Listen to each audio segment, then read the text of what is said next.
नमस्कार, मी अनुश्री करंदीकर. महाराष्ट्र कॉलिंग मध्ये तुमचं सगळ्यांचं स्वागत. आजच्या एपिसोडमध्ये आज आपण जीवन विमा आणि गुंतवणूक या महत्वाच्या विषयावर चर्चा करणार आहोत. विमा घेताना काय विचार करावा, कोणती काळजी घ्यावी, गुंतवणुकीचा रेशो नेमका काय असावा, या सगळ्या मुद्द्यांवर आपण चर्चा करणार आहोत. आणि त्यासाठी आपल्याकडे आलेले आहेत गणेश देशमुख. सर, तुमचं स्वागत आहे कार्यक्रमात. तर गणेश देशमुख एलआयसीच्या कॉर्पोरेट क्लबचे मेंबर आहेत. 1993 पासून ते एलआयसी मध्ये कार्यरत आहेत. 5000 कुटुंबांना सध्या ते विम्याची सेवा देत आहेत. पेन्शन आणि मुलांचं भवितव्य या विषयाच्या विम्याबाबत त्यांचं स्पेशलायझेशन झालेलं आहे. तर जीवन विम्याबाबत जर तुम्हाला काही प्रश्न असतील, काही शंका असतील, तर तुम्ही आम्हाला फोन करू शकता. त्यासाठी आमचा नंबर घ्या 02266843333. तर जीवन विमा आणि गुंतवणूक या विषयावर आपण आज चर्चा करतोय. तुम्ही तुमचे प्रश्न आम्हाला विचारू शकता. सर, आपण आज जीवन विम्याबद्दल बोलतोय. तर विम्याची पॉलिसी किंवा इन्शुरन्स घेताना नेमका कुठला आधार त्या दृष्टिकोनातून घेणं गरजेचं आहे? विम्याची गुंतवणूक करताना जनरल विमा उतरवताना त्या माणसाचं वय महत्वाचं आहे. त्याच्या कुटुंबाची सांपत्तिक स्थिती कशी आहे आणि त्याचा जो रोजमेळ होतो त्यामधून जे राहिलेले पैसे असतात त्याच्यामधून साधारण त्यांनी त्याच्या एक साधारण 10 ते 15% रक्कम त्याच्या मंथली इन्कमच्या किंवा वार्षिक उत्पन्नाच्या कसाही रेशो ठेवला तरी तर ती कुटुंबासाठी ठेवणं गरजेचं आहे.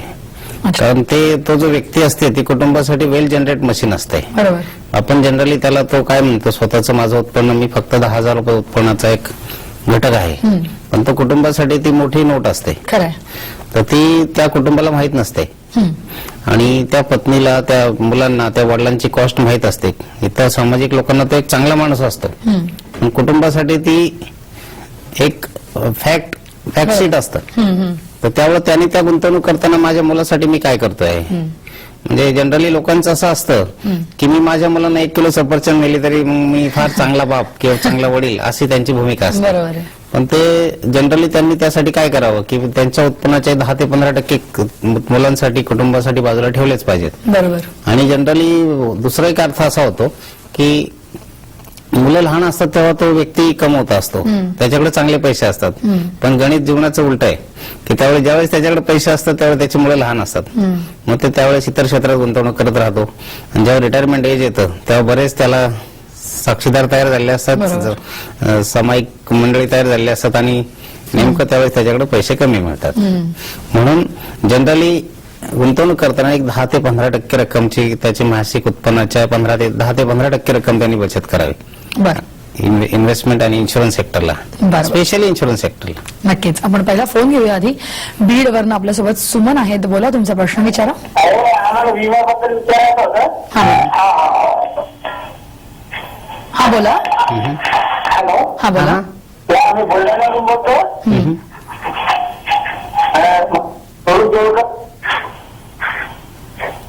तुमचा आवाज येतोय, बोला. हॅलो. हा बोला. हॅलो मॅडम, मी बीडवरून बोलतोय कुमांकेला. हा, माझी मुलगी 1.5 वर्षाची. त्याच्यासाठी मला पॉलिसी काढायची, तर कुठली पॉलिसी समाधी चांगली असेल? बर. 1.5 वर्षाची मुलगी. 1.5 वर्षाच्या मुलीचा जर इन्शुरन्सचा आपण विचार करत असाल तर त्यांनी बेसिकली काय करावं की जनरली लोकांचं काय होतं की जनरली मुलगी झाली, मुलं झाली की मुलांचा इन्शुरन्स घ्यायचा असं ते म्हणतात. अच्छा. पण फॅमिलीचं जे बुंदा आहे, ब्रेड अँड बटर आणणारी जी व्यक्ती आहे ती इन्शुअर्ड पाहिजे. तिचा जर इन्शुरन्स असेल तसे ते 1.5 वर्षाच्या मुलीचा इन्शुरन्स स्वतः घेऊ शकतात, पण त्याला इन्शुरन्स घेताना लिमिटेशन आहेत. अच्छा. IRDA किंवा जनरल जे रूल आहेत त्या पलीकडे काही नियम आहेत आणि ते चांगल्यासाठी आहेत. की जनरली त्यांनी काय करावं की स्वतःचा इन्शुरन्स करावा की वार्षिक त्यांचं जे लाईफ टाईम इन्शुरन्स आहे त्याच्या 3 पट, म्हणजे त्यांचं जे ऍव्हरेज इन्कम आहे अॅन्युअल उत्पन्न त्याच्या 3 पट इन्शुरन्स त्यांचा असणं गरजेचं आहे मिनिमम ह्युमन लाईफ व्हॅल्यूनुसार. आणि त्यानंतर त्यांनी मुलीचा विचार करावा. पण मुलीची गुंतवणूक करताना मात्र जर स्वतःची पॉलिसी असेल हे किती मला माहित नाही, त्यांनी त्याबद्दल पूर्ण माहिती दिलेली नाही. पण जर त्यांची स्वतःची पॉलिसी चांगली असेल, खूप असेल, तर मुलीच्या नावे त्यांनी चाइल्ड करिअर प्लॅनचा आधार घ्यावा.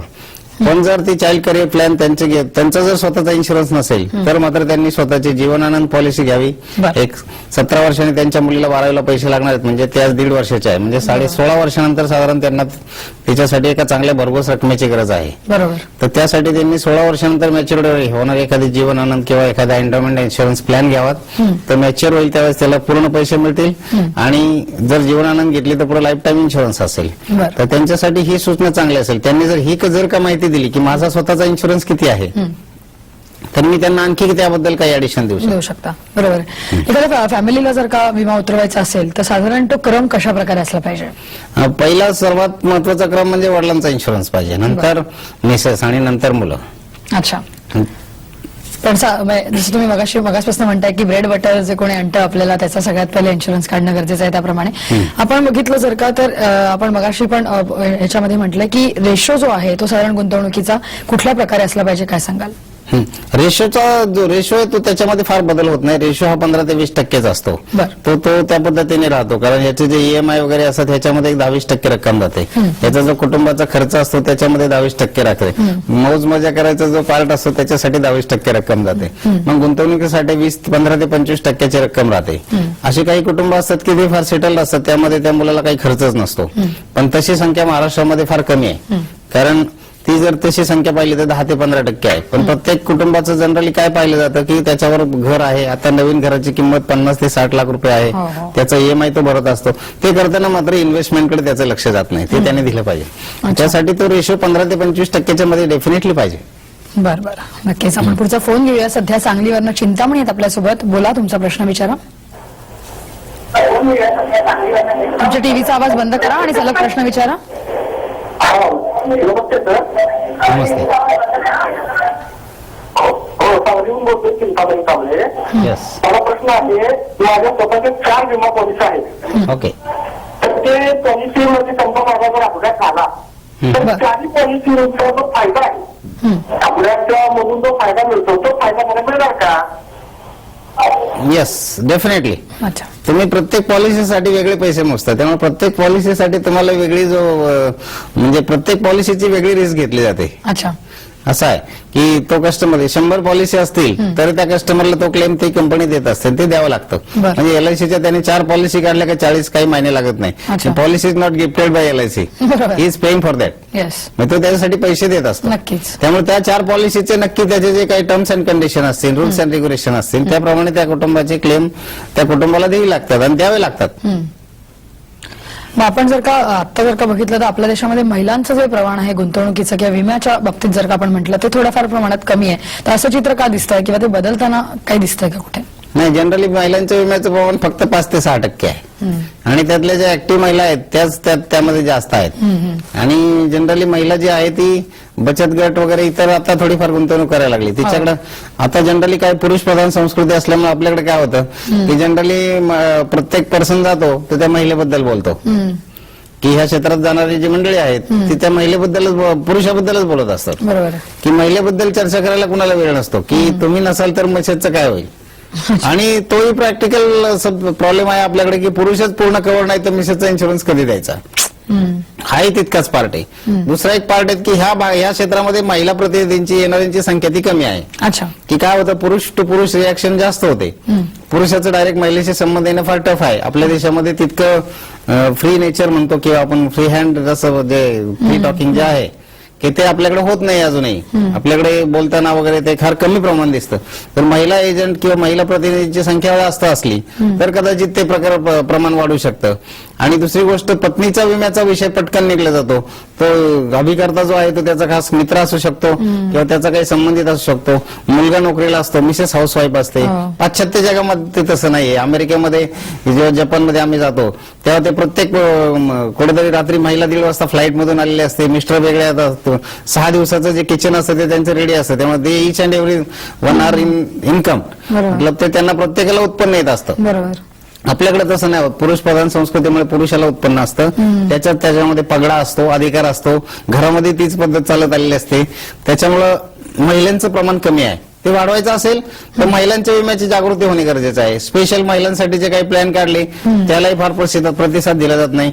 कदाचित त्याचं पेनिट्रेशन कमी होत असेल. बरोबर, शक्य आहे. पण त्यामुळे महिलांच्या विम्याचं प्रमाण कमी आहे आणि त्याच्यामध्ये खूप संधी आहे. अच्छा. आणि महिलांचा अभ्यास खूप चांगला असतो, कारण त्या दिवसभर बऱ्यापैकी मोकळे असतात.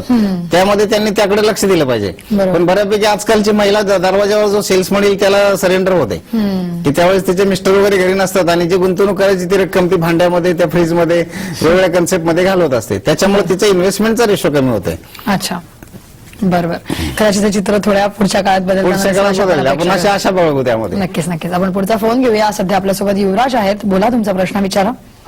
हॅलो. हा बोला. युवराज तिथे बोलतोय. Yes, yes.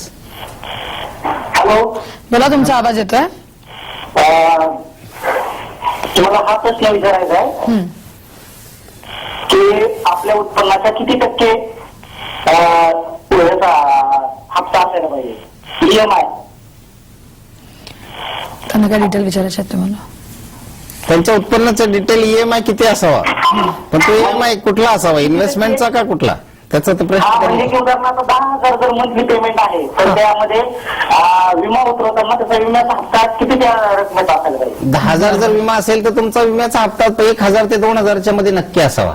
अच्छा.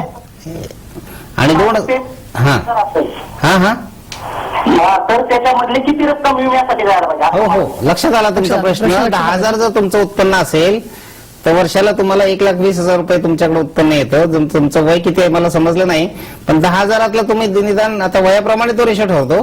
पण जर तुम्ही यंग असाल तर रेशो जास्त पाहिजे, पण जर तुम्ही 35-40 असाल तर रेशो निश्चित 1,500 ते 2 असावा.